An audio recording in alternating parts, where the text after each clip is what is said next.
So do you teach as well? Yes. I'm on the faculty at Lone Star College. Yeah. And Joanna, you teach as well? I do. I teach privately. And you teach as well? I do teaching things at various community colleges. I'm a staff accompanist at Lone Star Kingwood and Houston Community College. And all of you you're professional full-time. Andrew, you're professional full-time as well, and you're dedicated to the profession as well. The only thing I can say is thank you. I mean, it's wonderful. It's not easy. It's never easy to take this path, and I just want to say thank you. I know that Joanna and Andrew are going to play the violin. The violin sonata, right? mine, yes. That's a piece that you've composed as well. Yes, absolutely. We premiered that 4 years ago. Was that your first concert with this, Andrew? I think it so, was. yes. Yeah. And I think these two have performed it probably 6 times in the past 4 years or something. I was realizing that as I touched it for today. I already know this one. Yeah. That's good. That's great. And then what about the 2019 calendar? There is, I believe, on August 22nd? Yes, so that's our next Houston concert, and that's where we'll be doing Paul Novak's work on that. Oh, you'll be doing that work there? Yes. Will he be in town that time? Yes, he will. And we'll have a pre-concert discussion, so he'll be there for that as well. July. Is that going to be at? It'll be at Match. At Match. Yeah, our very next concert is. Match is a great supporter of the arts. Oh yeah, it's a wonderful place. We need a contact there actually, so that we can reach out to them, because we don't know who that artistic director is there, so we can speak with them as well. They just reach out to the community, doing a wonderful job with the arts community, right? Yeah, and they do a great job for all the organizations that move in. Yeah. We interviewed Kinetic as well, I think, with Natalie, and she moves too fast in the violin. I just don't understand. That's fast, but she's great too. So yeah. Yeah, but I did want to mention our very next concert is actually in Fort Worth on July the 12th, and we're doing our first collaboration with a dance group. We'll be working with Contemporary Dance Fort Worth for the Merce Cunningham Centennial. And this is something you've written for the dance company? Right, so we'll have one world premiere of a new flute work by Rob Smith, who's on the faculty here at U of H. Okay. And then we'll have 4 other pieces by Houston composers, including myself, that have been pre-written, that they'll be adding a choreography to. That's exciting. That's good. So you guys are really have a diverse, like you said, it's a new approach to some serious music, right? Yeah, we try to be innovative as well as artistically, right? I wouldn't say dangerous, but artistically stimulating. Adventurous. Adventurous. That's great. That's it. So my next question is there's one thing in your career that's kind of really changed your career, kind of set you on this path? I know we talked a little bit about that. What's it been for you?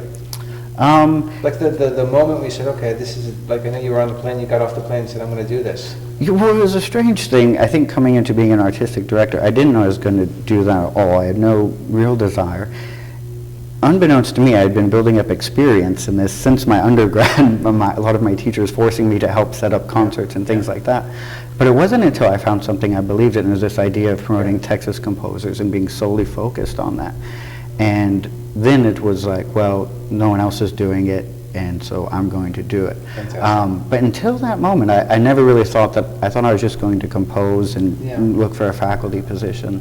But that was the change. I think I found a goal I believed in, and someone needed to do this, and I was the only one, so that's it. It was going to be me. I can only say thank you. Joanna, how about for you, in the moment in your career that you just said, this was an aha moment for me, this is what I need to do, this is what I should be doing?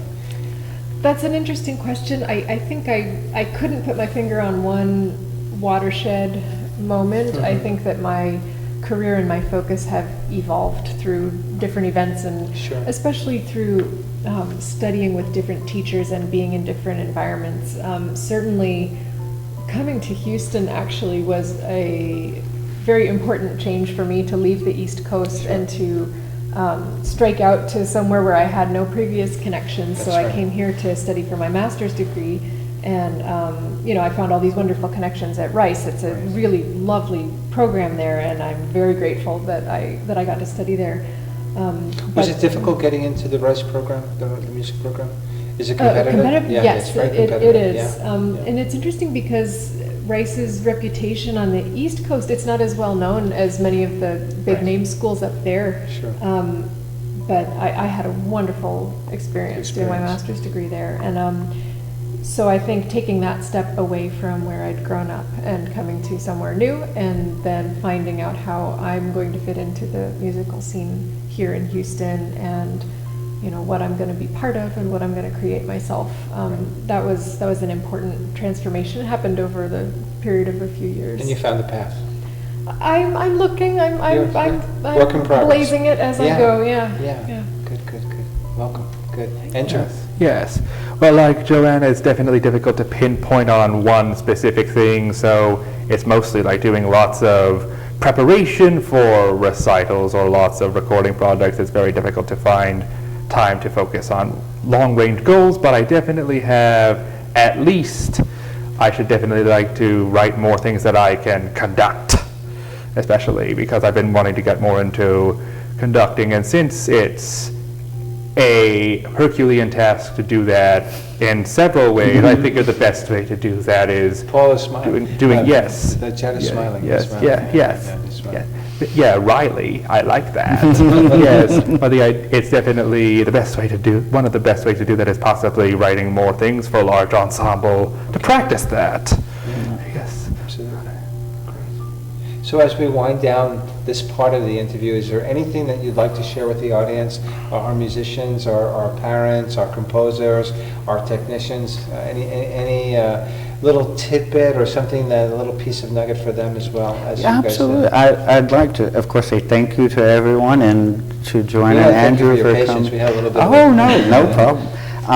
One thing I guess I'd like to say, and I guess it has to do with our ensemble a lot, is I think there's a change that's coming in within audience members of all ages, including high school students, etc. I think people are starting to rediscover their adventureness, or their sense of adventure, I guess, within the arts. And I think they're ready to be surprised. And I think in the words of the famed astrophysicist Neil deGrasse Tyson, this idea, I need art to take me to new places, which I think was lost for a long time, and everyone wanted something kind of comforting and familiar. Sure. And so something I would say to young musicians, composers, their parents, everyone, is really be fearless, experience art of all kinds, create art of all kinds, because I think that changes upon us. It's an international language. No matter where you go, music opens up a lot of doors, right? Everybody speaks that same language. Great. Joanna, what do you think? I would echo something similar to what Chad said. I think as instrumentalists, we have an education that is rooted in a lot of tradition and a lot of past performance, and it's wonderful. It's a very rich history, and it's great to learn all of that. But something that I had to learn as I made my own way is not to be oppressed by that, not to be limited by the idea you have of what a musician does or what kind of music they play. You can get a little stuck in the old masters and the old violinists, and I never would have imagined the direction that my playing has taken. I didn't like historical performance when I was younger, and I didn't think I liked contemporary music, so that shows how narrow-minded I was as a teenager, right? So, I've really appreciated the opportunities that I've gotten in Houston to do both of those things, and just keep an open mind, try some different things, Right. and Think outside the box. try to a do little bit. everything you Flexible. do as well as you can. Yeah, absolutely. And continue to practice the craft, right? It's a Yes. craft and an Yes. art, Yes. absolutely. Yes. Andrew, what do you think? Yes, definitely. And definitely never being afraid of different perspectives on music, because people write so many different things. It's like, it's definitely one of the facts that when I was young, I was so attached to like one recording of a particular piece, or like one recording of a particular piece. When we go into these professional things, it's definitely mind-opening to hear how different performers do different pieces. And definitely, and as an extension, how different composers might want to write an effect, and how different composers might realize an effect.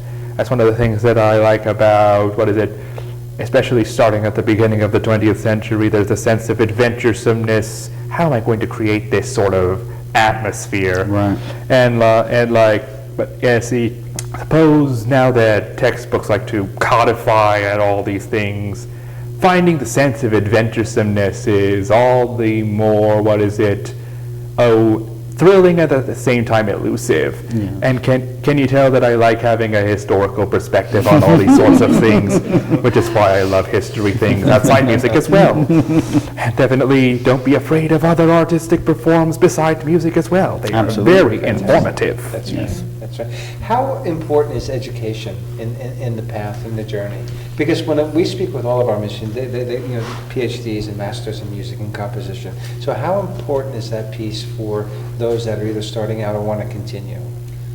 Well, it's vital, but I think maybe it doesn't have to look the way you think it has to look. Now, this is coming from someone, I dropped out of graduate school twice before I did my master's degree. So I certainly tried some educational paths that weren't the right fit, and I learned things from each one, but I didn't go straight from my bachelor's degree to my master's, to my second master's, to my, I didn't do that. And I've had many experiences that were very educational that weren't necessarily degree experiences. And I think I could have avoided a certain amount of angst in the first part of my professional career if someone had told me that was okay, or maybe it was okay to not be in school for a little while. So that's a lesson, right? Exactly. And I do think, being in a really great program is wonderful. It opens doors, you connect with people, it's just a wonderful luxury. If I could go to graduate school for the rest of my life, that would be just fantastic.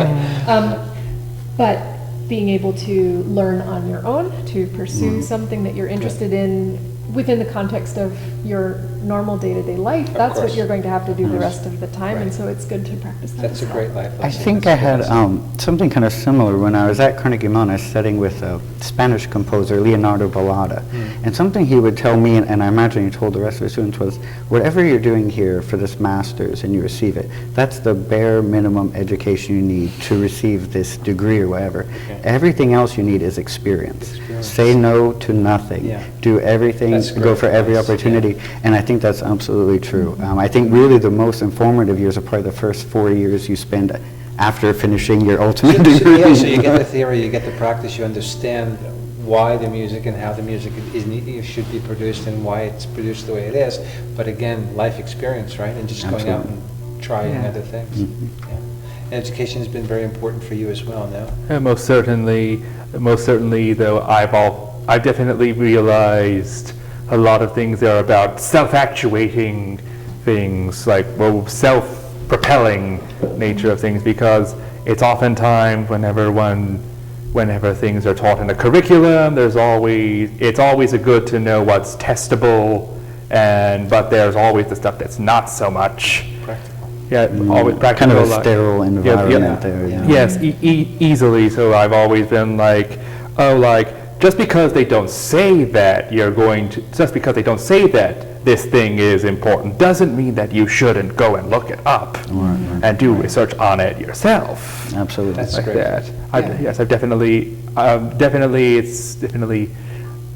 had the luxury of a very good high school education that brought me up to think that way, and I've definitely had the good thing of having a disciplined work ethic in that regard. Yeah. But it's definitely one has to bring something to the party is the idiom, I think. Right. I like that. Yes. Yeah, talent gets you started, but it's consistency that would get you there. And dedication to the craft, right? Yes. You can always improve, right? Absolutely. And like you said, you can just kind of open that up a little bit and you find avenues, right? I just want to say thank you very much for your time. And for the work that you do. It's very, very important that our community continues to grow, our arts community. And that's our goal and our mission is to just, you tell us your story and we want to share that story. Well, thank you for having us. It's a wonderful opportunity you give to all musicians here in Houston. So we also have a little treat, like a little cherry on top of the sundae, is we're going to hear Joanna play wonderfully, and Andrew's going to accompany her on the piano, and it's going to be your piece. That's right. That's right. So again, thank you very, very much, and keep up the good work. And thank you for staying in Houston. Thank you. Thank you very much.